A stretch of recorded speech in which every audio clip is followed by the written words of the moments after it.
ನಮಸ್ತೆ ಎಲ್ರಿಗೂ, welcome back to sweet and spicy recipes. ಇವತ್ತೊಂದು ಸಿಂಪಲ್ಲಾಗಿ ಸಿಹಿ ಕುಂಬಳಕಾಯಿ ಪಲ್ಯ ಮಾಡೋದನ್ನು ತೋರಿಸ್ತೀನಿ.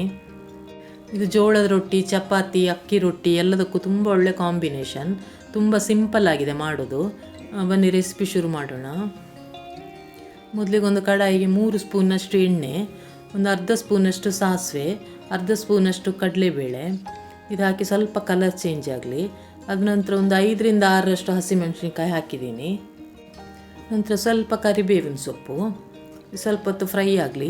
ಫ್ರೈ ಆದ ನಂತರ ಮೀಡಿಯಮ್ ಸೈಜ್ನ ಒಂದು ಈರುಳ್ಳಿಯನ್ನು ಉದ್ದಕ್ಕೆ ಕಟ್ ಮಾಡಿ ಸೇರಿಸ್ತಿದ್ದೀನಿ. ಈರುಳ್ಳಿ ಸ್ವಲ್ಪ ಬಾಡೋ ತನಕ ಫ್ರೈ ಮಾಡಿಕೊಳ್ಬೇಕು. ನೋಡಿ, ಈರುಳ್ಳಿ ಬಾಡಿದೆ. ನಾನು ಅರ್ಧ kg ಸಿಹಿ ಕುಂಬಳಕಾಯಲ್ಲಿ ಮಾಡ್ತಾಯಿದ್ದೀನಿ. ಅದನ್ನು ಚಿಕ್ಕದಾಗಿ ಕಟ್ ಮಾಡಿ ಸೇರಿಸ್ಕೊಳ್ಬೇಕು. ನಂತರ ರುಚಿಗೆ ಎಷ್ಟು ಉಪ್ಪು ಬೇಕೋ ಅಷ್ಟು ಉಪ್ಪು ಹಾಕ್ಕೊಂಡು ಒಂದು ಸಲ ಚೆನ್ನಾಗಿ ಮಿಕ್ಸ್ ಮಾಡ್ಕೊಳ್ಳೋಣ. ಮಿಕ್ಸ್ ಮಾಡಿದ ನಂತರ ನಾವು ಇದಕ್ಕೆ ಜಾಸ್ತಿ ನೀರು ಹಾಕಲಿಕ್ಕಿಲ್ಲ, ಯಾಕಂದರೆ ಇದು ಬೇಯ್ತಿದ್ದಾಗೆ ನೀರು ಬಿಟ್ಕೊಡತ್ತೆ. ಅದಕ್ಕೆ ಅರ್ಧ ಕಪ್ನಷ್ಟು ಹಾಕಿದರೆ ಸಾಕಾಗತ್ತೆ.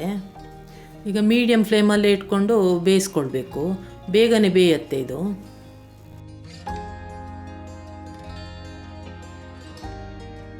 ನೋಡಿ, ಮಧ್ಯದಲ್ಲಿ ಒಂದು ಸಲ ಮುಚ್ಚಳ ತೆಗೆದು ಮಿಕ್ಸ್ ಮಾಡಿಕೊಳ್ಬೇಕು. ಒಂದೇ ರೀತಿ ಎಲ್ಲ ಕಡೆ ಬೇಯಬೇಕಲ್ವ, ಅದಕ್ಕೆ.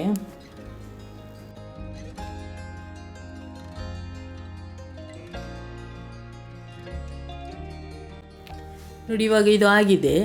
ಒಂದು 7ರಿಂದ 8 ನಿಮಿಷದಲ್ಲೇ ಈ ಪಲ್ಯ ರೆಡಿ ಆಗುತ್ತೆ.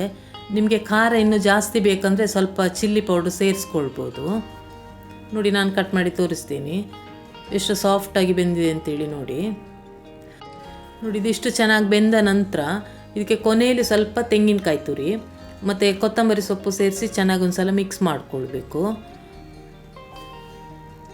ನೋಡಿದಲ್ವ, ಸಿಂಪಲ್ ಆಗಿರುವಂಥ ಮತ್ತು ತುಂಬ ಬೇಗನೆ ಮಾಡ್ಬೋದಾದಂಥ ಪಲ್ಯ ಇದು. ರೋಟಿಗೆ, ಚಪಾತಿಗೆಲ್ಲ ಯಾವುದಾದ್ರೂ ಪಲ್ಯ ಬೇಗ ಮಾಡಬೇಕು ಅಂತ ಇದ್ದರೆ ಇದನ್ನೊಮ್ಮೆ ಟ್ರೈ ಮಾಡಿ ನೋಡಿ.